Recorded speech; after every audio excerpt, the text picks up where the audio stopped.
We will now turn to our next speaker, Dr. Jean-Yves Remy from the University of the West Indies. She will share with us the importance of studying new developments in international trade and how they're making a difference in advancing the Sustainable Development Goals. Welcome to this course on key essentials, trade rules, the sustainable development, and the law. We're very, very honored today to be joined by Professor Jean-Yves from the University of West Indies, who's a guest here in Cambridge and, of course, coming back to Cambridge after having studied here with us a few years ago.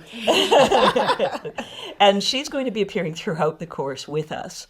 But just as an introduction, we are here with a few learners who might have a few questions that help us to sort of open the conversation.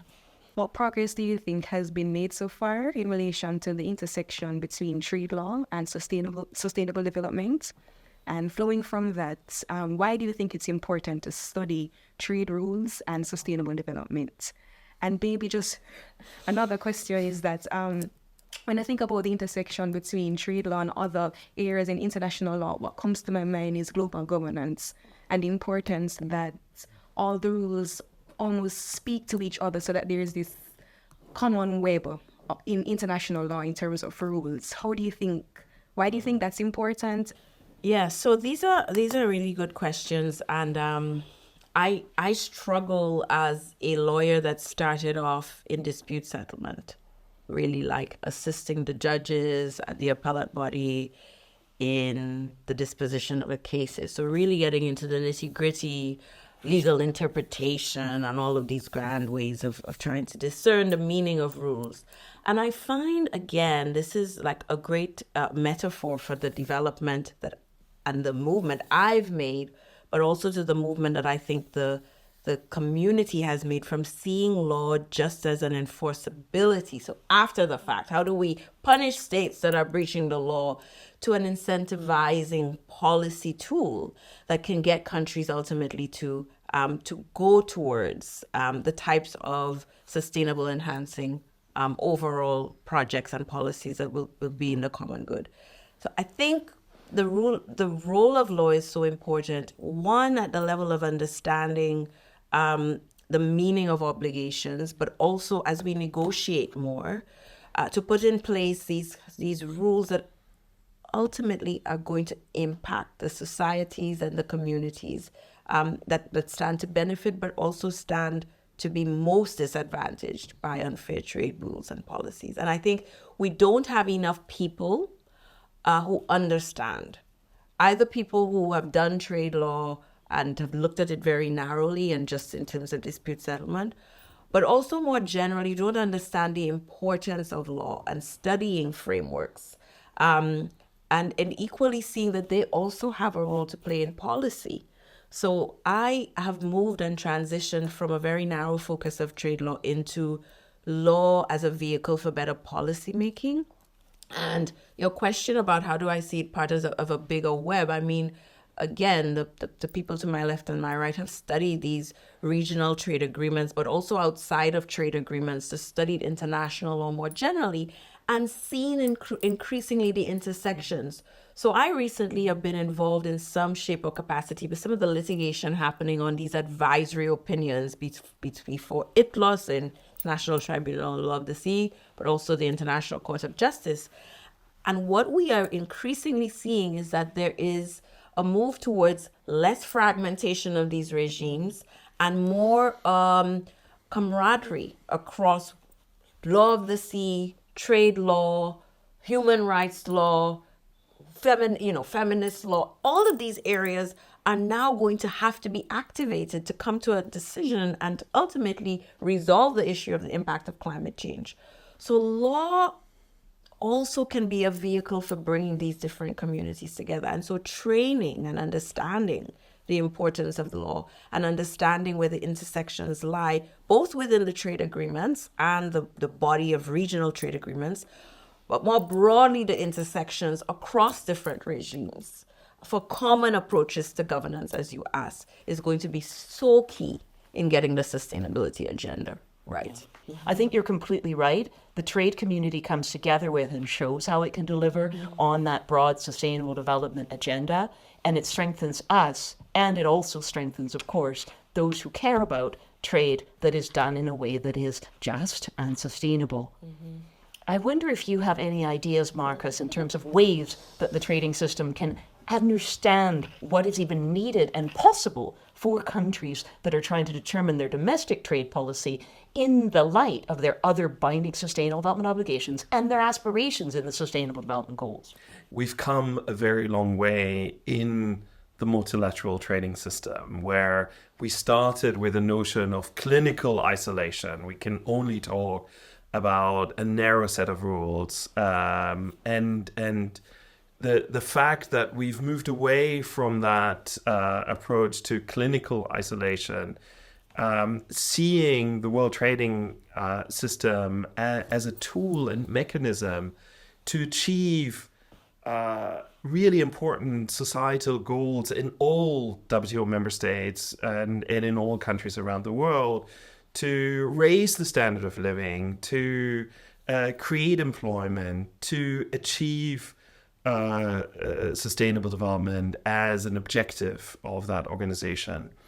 And but for that, we need many more people who are knowledgeable, who understand the core principles, the fundamental workings of the multilateral trading system.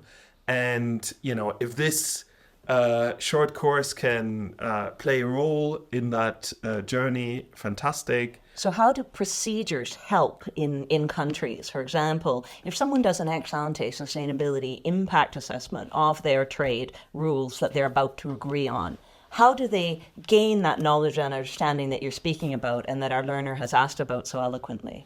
Yeah, I think, Marie-Claire, you highlight a really important procedural instrument.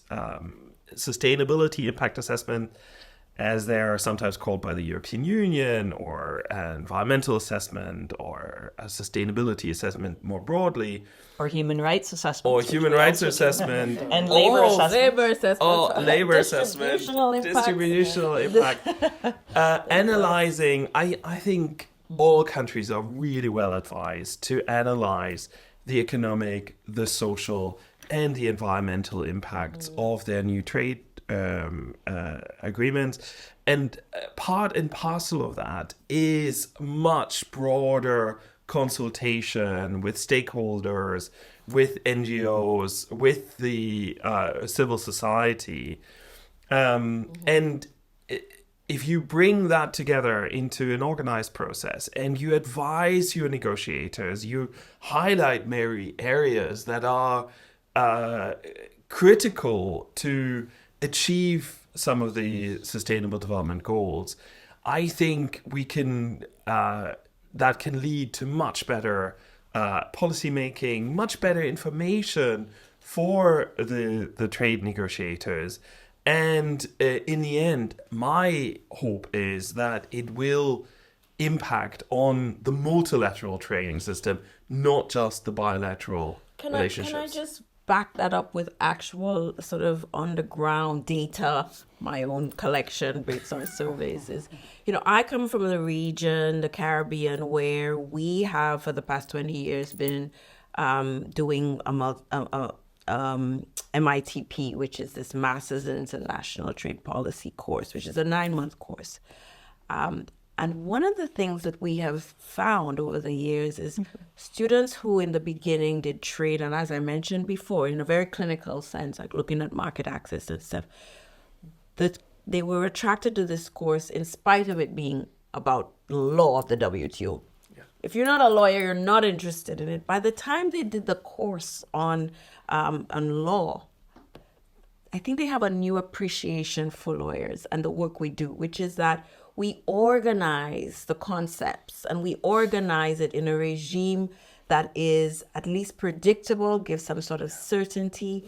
And as we're moving towards the sustainability agenda, I think, as you mentioned, I think it's still so important to learn the basics of the legal system underpinning it. we have a director general at the WTO who says that, we need more economists in the system. And that's sorely true, because when lawyers get involved, they a lot of paper, a lot of generation of concepts. 4 lawyers, 12 opinions. Correct.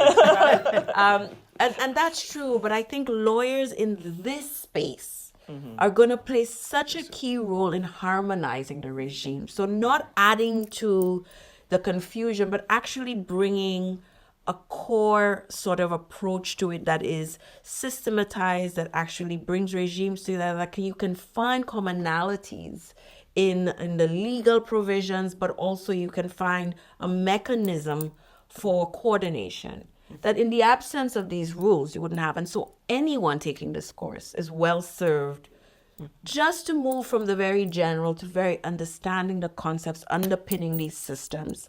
And therefore you have a common basis on which to interact with people in different parts and different communities of the sustainability agenda. So very highly recommended and key, I think, to being able to implement the sustainable agenda.